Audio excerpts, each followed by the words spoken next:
አያላን ሀገራት የንግድ የስትራቴጂና የሴኩሪቲ ጥቅማቸውን ለማስከበር የሚተራመሱበት የአፍሪካ ቀንድ ከየትኛውም የዓለም ክፍል በለጠ ጦርነት የከበበውና በግጭት ቅጣምባሩ የጠፋበት ቀጠና ለመሆን በቅቷል። የዓለም ሚዲያ ስለዚህ አካባቢ ግድ ስለሌለው ለዩክሬን ከሰጠ የአየር ሰዓቱ ሸርፎ እንኳን ስለዚህ አካባቢ አይዘግብም እንጂ ሱዳን በገዛ ልጆቿ መንደድ ከጀመረች ዓመት አልፏታል። ሶማሊያ በአልሸባብ ጥቃት መድረሻ አጥታለች። ኢትዮጵያን በውስጥ ፖለቲካና ከኤርትራ ጋር ባላት ግንኙነት ሰላም አርቋታል። ደቡብ ሱዳን በፕሬዝዳንቷና በምክትላቸው መካከል ዳግም በተቀሰቀሰ ግጭት በውጥረት ተይዛለች። ታዲያ ይህን ውጥረት ለማርገብ በሚል የአንድ ሰካራም ጄኔራል ጦር ወደ ኢትዮጵያ ድንበር ቀርቧል። ጁባ የሰፈረው የሞሆዚ ካይኑሪጋባ ጦር ከዚህ ቀደም ከምንም ተነስቶ ኬንያን ለመውረር 2 ሳምንት ቢፈጅብኝ ነው ሲል የነበረ ሰራዊት ነው። በኢትዮጵያ የፌዴራል መንግስቱ ከህወሓት ጋር ጦርነት በነበረበት ጊዜ የትግራይ ሰራዊት ከመሪ የተላከ መልእክት አለኝ፣ ጠላቶቻችሁን ሳታጠቁ እንዳትመለሱ እኔ ያለሁላችሁ ሲል በነበረ ጄኔራል የሚመራ ሰራዊት ነው። ሞሆዚ ካይኑሪጋባ በመጠጥ ኃይል ተገፋፍቶ የሀገራትን ዲፕሎማሲ አፈር የሚከት አጉራ ዘለል ጄኔራል መሆኑ ይነገራል። የሀገሪቱ መሪ ዩዌሪ ሙሴቬኒ የመጀመሪያ ልጅም እንደሆነ ይታወቃል። ታዲያ ሰውየው ልጃቸውን የሀገሪቱ ጦር ሰራዊት አድርገው ሲሾሙት ስልጣናቸው ልጃቸው አውርሰው የመሞት እቅድ እንዳላቸው ታምኗል። ሰውየው በዓለም ላይ ረጅም ዓመታት ከመሩ የሀገር መሪዎች መካከል ቀዳሚው ናቸው። ታዲያ ስልጣን ሊያወርሱት ያቀዱት ልጃቸው ችኩል ሞቅታ የሚያጠቃውና ስለ ሀገራት የውጭ ዲፕሎማሲ ምንም ያልገባ መሆኑን በአደባባይ አስመስክሯል። በዘመድ የጄኔራል ማዕረግ የተቸረው ሞሆዚ ከኬንያ እስከ ኢትዮጵያ ቀጣቸዋለሁ ሲል የነበረ እብሪተኛ ጄኔራል ነው። ታዲያ ሰሞኑን ይሄው ጄኔራል የሚመራው ጦር ወደ ጁባ ከተማ ገብቷል። በእርግጥ አባቱ ሙሴቬኒ በደቡብ ሱዳን ፖለቲካ ውስጥ ድብቅ ፍላጎት እንዳላቸው ይታመናል። እርሳቸውም ቢሆኑ ከዚህ ቀደም በተደረጉ የሁለቱ ተፋላሚዎች ግጭት ላይ የሳልቫኪር ጠባቂ ሆነው ጁባ ይመላለሱ ነበር። ዩዌሪ ሙሴቬኒ በጁባ ትናንት የደቡብ ሱዳን አዲስ ሀገር ሆኖ መመስረት ትልቅ የጂኦፖለቲካል ለውጥ ካመጣባቸው አካባቢዎች አንዱ የምስራቅ አፍሪካ ነው። ጁባን ከሚጎራበቱ ሀገራት መካከል ደግሞ ዩጋንዳ አንዷ ነች። ታዲያ ፕሬዝዳንት ዩዌሪ ሙሴቬኒም በጁባ ፖለቲካ እጃቸውን ያስረዘሙት ገና በማለዳው ነበር። ለጉባኤ በታደሙበት ቦታ ሁሉ በብርጭቆ ወተት የማይለያቸው ላማርቢዮ የምስራቅ አፍሪካ ፕሬዝዳንት በጁባ ፖለቲካ ፕሬዝዳንት ሳልቫኪርን በመደገፍ ይታወቃሉ። ዩጋንዳ በእርግጥ በደቡብ ሱዳን ጉዳይ እጇን ካስገባች በርካታ ዓመታት ተቆጥረዋል። በግልጽ የሚታወቀው ግን በጎርጎሮሳውያኑ የዘመን ቀመር 1990ዎቹ ጀምሮ ካርቱምን አረባዊ መስፋፋትና ጽንፈኝነት ወደ ደቡብ አቅጣጫ ለማስፋፋት እየጣረች ነው በሚል አውግዛ የራሷን የመከላከያ ስትራቴጂ ስታወጣና ስትተገብር ከርማለች። የደቡብ ሱዳን የነጻነት እንቅስቃሴን በመደገፍ በርካታ ሚና ተወጥታለች። ሱዳንም ብትሆን ለዚህ ውክልና ጦርነት በዩጋንዳ የሚንቀሳቀሰውን አማጺ ቡድን ማለትም ዘ ሎርድ ሬዚስታንስ አርሚን ትደግፋለች።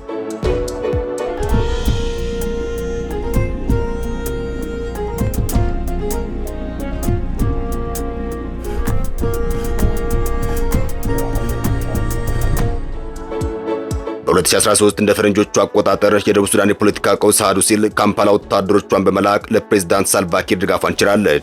ታዲያ የካምፓላ አካሄድ በአንድ ነጻ ሀገር ውስጥ ጣልቃ ገብነት ተደርጎ ጥያቄ ቢነሳበትም ፕሬዝዳንት ሳልቫኪር የድጋፍ ጥያቄ አቅርቤ ነው በማለታቸው ነገሩን ረገብ አድርገው ቆይተዋል። የደህንነት ጉዳይ ተመራማሪዎች በበኩላቸው ዩጋንዳን እርምጃ የወሰደችው በደቡብ ሱዳን ያለው ቀውስ ወደ ግዛቷ እንዳይዛመት ከመስጋት የደህንነት ፍርሃት አንጻር አድርገው ያዩታል። ዓመታት እንዲህ ቢያልፉም በደቡብ ሱዳን ፕሬዝዳንት ሳልቫኪርና ተቀዳሚ ምክትላቸው ሪክ ማቻር መካከል ያለው መጠራጠር ግን ዛሬም ድረስ ሊያልፍ አልቻለም። እባብ ለባብ ይታያል ካብ ለካብ እንደሚባለው አንዱን ጥሎ ጎሳውንና የስልጣን ምኞቱን ለመቆጣጠር ሲያደቡ ቆይተዋል። በዚህ ምክንያት ተገንጣይ ጎረቤት ሀገር ደቡብ ሱዳን መርጋት እንደቸገረ ወተት በዘመናት መሃል ስትበጣጠስ ዛሬ ላይ ደርሳለች። የደቡብ ሱዳንን ጂኦፖለቲካ በደንብ ካጠኑ የሀገራችን ጋዜጠኞች መካከል አንዱ የሆነው ስለ አባት ማናዬ የጁባ ሰዎች ችግር ይገባኛል ሲል የእርሱ ምልከታ እንዲህ ያስቀምጣል። የጁባ ፖለቲካዊ ቀውስ የመፍትሄ መሰናክሎቹ ምን ነበሩ? ለጎረቤት ደቡብ ሱዳን የመፍትሄ አቅጣጫ መዛባትና የፍላጎት ተቃርኖ ጥፋቶች ብዙ ምክንያቶች መደርደር ይቻላል። 3 ነገሮች ግን የጁባላንድ ፖለቲካን በቅርበት ለሚከታተል ሰው ጆሮ የሚስቡ ናቸው። አንደኛው የሀገሪቱ ፖለቲከኞች የፍላጎት ተቃርኖና የጎሳ ፖለቲካዊ ጥቅም ሽኩቻ። 2 የሀያላን ሀገራት ከነዳጅ ተኮር ፍላጎት ጋር በተያያዘ በሀገሪቱ ጉዳይ እጃቸው መርዘሙ። 3 ከአሸማጋይና አደራዳሪ ጎረቤቶቿ የተወሰኑት ለግል ፍላጎታቸው ቅድሚያ የመስጠት ፍላጎት። አንዱ ከፕሬዝዳንቱ ሌላኛው ከተቃዋሚ ጎን የመሰለፍ የምስራቅ አፍሪካ የቆየ እጅ አዙር ፍትጊያ ጂኦፖለቲካዊ ቅራኔ ነው። ፕሬዝዳንት ሳልቫኪርና ዶክተር ሪክ ማቻር ከደቡብ ሱዳን ሕዝብ አብዛኛውን ቁጥር የሚወስኑት የዲንካና ኑዌር ጎሳ አባላት መሆናቸው እስካሁን ሲደራደሩ ከሀገራዊ ትልማቸው ይልቅ በየጊዜው ጎሳዊ ፍላጎታቸው በመሃል መደንቀሩ ትልቅ ጣጣ ሆኖባቸው ቆይቷል። በራሱ የጁባ ፖለቲከኞች ቁጥር በየጊዜው መበራከትና የመንግስት ቁርጠኝነት ማነስ አንዱ መሰናክል ነው። የደቡብ ሱዳኑ ኢንፎርሜሽን ሚኒስትር መንግስት ቁርጠኛ ቢሆንም በየቀኑ የሚፈጠሩ አዳዲስ የፖለቲካ ፓርቲዎች ፍላጎት ተቃርኖ በብዛት ከባድ ራስ ምታት እየሆነብን ነው ማለታቸው የጁባን ተፋላሚ ኃይላት ራስ ወዳድ ፖለቲካዊ ሽሮጥ በአደባባይ ያሰጣ ሆኗል። በእርግጥ ይህ በሀሳብ ተቃርኖና በፍላጎት መጣረስ የሚፈጠሩ አዳዲስ የጁባ ፖለቲካ ፓርቲዎች ለኢጋድም ከባድ የቤት ስራ ፈጥረው ቆይተዋል። ወደ አሁነኛው ክስተት ስንመለስ የተፈጠረው አለመግባባት ሀገሪቱ እርስ በርስ ጦርነት ሊመልሳት ይችላል የሚለው ስጋት እያየለ መጥቷል። ዩጋንዳም እንደተለመደው ልዩ ኃይሏን በዋና ከተማዋ ጁባ ማሰማራቷን የዩጋንዳ ጦር አዛዥ ማክሰኞ ዕለት ይፋ አድርጓል። ነዳጅ አምራች በሆነችው ደቡብ ሱዳን የሳልቫኪር መንግስት 2 ሚኒስትሮችና በርካታ ከፍተኛ ወታደራዊ ባለስልጣናትን ማሰሩን ተከትሎ ከፍተኛ ውጥረት ነግሷል። በጁባ የተካሄደው እስርና በሰሜናዊ ናሲር ከተማ የተቀሰቀሰው ግጭት በኪርና በማቻር ታማኝ ኃይሎች መካከል የተካሄደውንና ወደ 400 ሺህ የሚጠጉ ሰዎች ህልፈት ምክንያት የሆነውን የእርስ በርስ ጦርነት ለማስቆም እንደ አውሮፓውያን አቆጣጠር በ2018 የተፈረመውን የሰላም ስምምነት አደጋ ላይ እንደሚጥል ተገልጿል። የሆርስ ጄኔራሉ የዩጋንዳ ጦር አዛዥ ሙሃዚ ካይኑሪጋባ በኤክስ ማህበራዊ ትስስር ገጹ ላይ ባሰፈረው መልእክት ልዩ ኃይላችን ከ2 ቀናት በፊት ጸጥታዋን ለማስጠበቅ ጁባ ገብቷል ብሏል። በዚሁ መልእክቱም የዩጋንዳ ጦር የሚያውቀው አንድ የደቡብ ሱዳን ፕሬዝዳንት ብቻ ነው፣ እሳቸውም ሳልቫኪር ናቸው ብሏል። እሳቸውን በመቃወም የሚደረግ ማንኛውም እንቅስቃሴ በዩጋንዳ ላይ ጦርነት እንደማወጅ ይቆጠራል ሲል ዝቷል። ሮይተርስ በጉዳይ ላይ ለማነጋገር የደቡብ ሱዳን ማስታወቂያ ሚኒስትር ቃል አቀባይና በጦሩ ቃል አቀባይ የእጅ ስልካቸው ላይ በመደወል ያደረገው ሙከራ እንዳልተሳካለት አሳውቋል። እንደ አውሮፓውያን አቆጣጠር በ2013 በደቡብ ሱዳን የእርስ በርስ ጦርነት መቀስቀሱን ተከትሎም ዩጋንዳ ከማቻር ጋር የሚዋጋውን የኪርን ኃይል ለማጠናከር ወታደሮቿን በጁባ አሰማርታ የነበረ ሲሆን እንደ አውሮፓውያን አቆጣጠር በ2015 ለቀው መውጣታቸው ይታወሳል። እንደ አውሮፓውያን አቆጣጠር በ2016 በሁለቱ ወገኖች መካከል ጦርነት በመቀስቀሱ የዩጋንዳ ጦር በድጋሜ ለአጭር ጊዜ ተሰማርቶ ቆይቷል።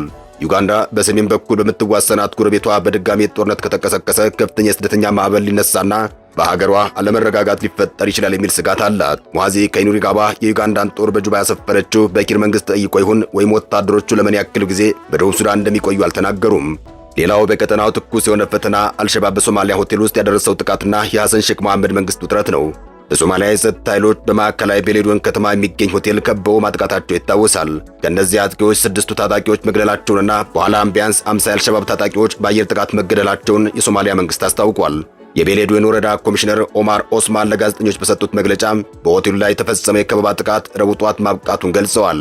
ኮሚሽነሩ የጸጥታ ኃይሎቻችን የሀገር ሽማግሌዎችና የጸጥታ ኃላፊዎች እየተገናኙ በሚያኩሩበት ሆቴል ላይ ጥቃት ያደረሱ 6 ታጣቂዎች በተሳካ ሁኔታ አስወግደናል ሲሉ ተደምጠዋል። በዩናይትድ ስቴትስ በአሸባሪነት የተፈረጀው አልሸባብ ማክሰኞ ዕለት ላደረሰው የሆቴል ጥቃት ኃላፊነቱን ወስዷል። በአፍሪካ ህብረት ወታደሮች የሚደገፉት የመንግስት ወታደሮች ሆቴል ውስጥ በታጣቂዎች የተከበቡትን የሀገር ሽማግሌዎች፣ ወታደራዊ መኮንኖችና ሰላማዊ ዜጎችን ለመታደግ ሌት ተቀን ጥረት ማድረጋቸውን ኮሚሽነሩ ተናግረዋል።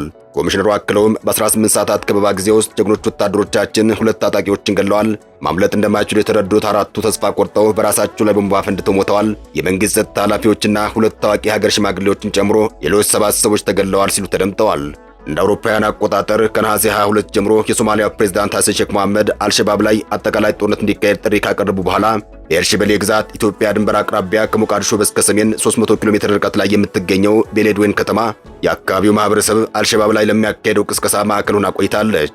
ከተማዋ ከሞቃዲሾ በስተቀር ከሌሎቹ የሶማሊያ ከተሞች የበለጠ የሽብር ጥቃት ደርሶባታል። እንደ አውሮፓውያን አቆጣጠር ከ2009 ጀምሮም በሆቴሎች፣ ምግብ ቤቶችና የመንግስት ካምፖች ላይ በተፈጸሙ አጥፍቶ ጠፊዎች በመቶዎች የሚቆጠሩ ሰዎች ተገድለዋል።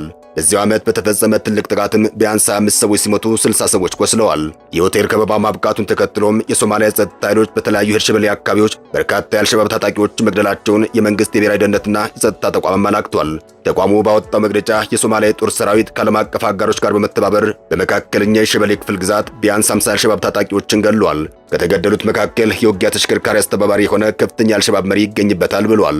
መግለጫው አክሎም ዳማሻና ሻቢሎ በተባሉ አካባቢዎች ላይ ባነጣጠረ የአየር ጥቃት ለሽብር ጥቃት የተሰማሩ ተሽከርካሪዎች አዘጋጅ ሆነው ማንሱር ቲማዊን የተባለ ከፍተኛ የቡድን መሪ ተገድሏል ሲል አስታውቋል። የሶማሊያ ወታደራዊ ሕዝብ በበኩሉ ባወጣው መግለጫው በቀጠና የሚካሄደው ጸረ ሽብርተኛ ጥረት አካል የሆነው እርምጃ የአልሸባብን የውጊያ አቅም በእጅጉ አዳክሞታል ብሏል። የሶማሊያ የብሔራዊ ደህንነት ተቋም አክሎም ከአልሸባብ ጋር የተሳሰሩ 12 ብዙሃን መገናኛ አውታሮችና ድረገጾችን ዘግተናል ሲል አስታውቋል።